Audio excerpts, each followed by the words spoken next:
রাজধানীর গুলশানে দুজনকে গলা কেটে হত্যা করা হয়েছে।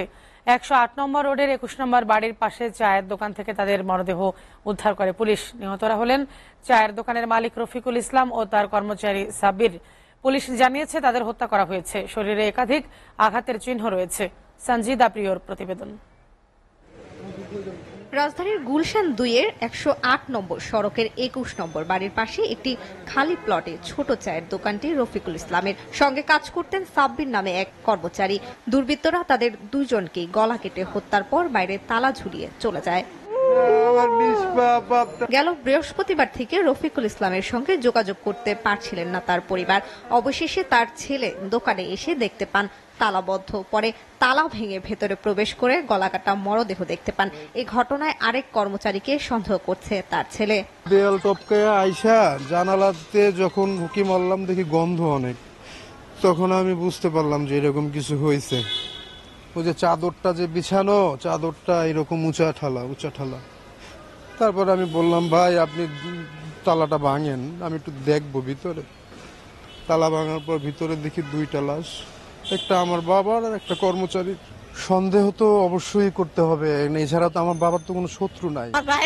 ইঞ্জিনিয়ার চাকরি হেরবারটা তারা লেবার করছে দুজনের করে না বাইরে যান শেরপুর গেছে গা। ওই সময় তারা আইছে দেশ আইছে গো বিদেশ।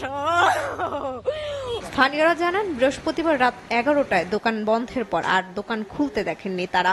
দোকানের নতুন একজন কর্মচারী নিয়োগ দিয়েছিল রফিক, তবে কিছুদিন পর তাকে বের করে দেন তিনি। শুক্রবার ভোরে সেই কর্মচারীকে দোকানের প্লট থেকে বের হতে দেখেছেন এলাকাবাসী। উনি ছিল আর একটা পিচ্চি ছোট কালো ছেলে ছিল, সবসময় দেখি যারে। আর এই গত এক সপ্তাহ যাবৎ আমরা একটা খাড়ো করে একটা কালো লোক দেখতেছিলাম, দাড়িওয়ালা একটা লোক দেখতেছিলাম। এখন আজকে শুনতেছি উনিও নাই। এর ভিতরে যে একটা কফি মেশিন ছিল, কফি মেশিনটাও নাই। রাত্রের পর থেকেই মনে হয় সম্ভবত এই ঘটনাটা। বৃহস্পতিবারের শুক্রবার থেকে দোকান বন্ধ, এটা ভিতর থেকে তালা দেওয়া। আমরা মাঝে মধ্যে এসে চা খাইতাম বা গল্প করতাম বা এই জায়গায় বসতাম, ভিতরে একটু জায়গা আছে, সুন্দর জায়গা, কোনো সময় চেতাচেতিও করতো না।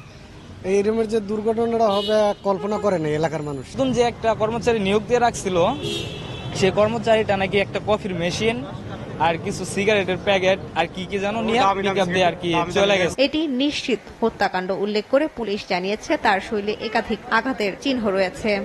ওনার ছেলে আমাদেরকে ফোন দিয়েছে, ঘটনাস্থলে গিয়ে আপনার এই লাশ পেয়েছি।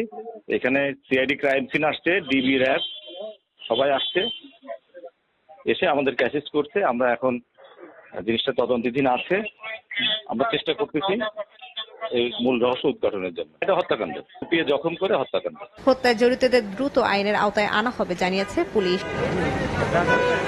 সঞ্জিদা প্রিয়, এসএটিভি, ঢাকা।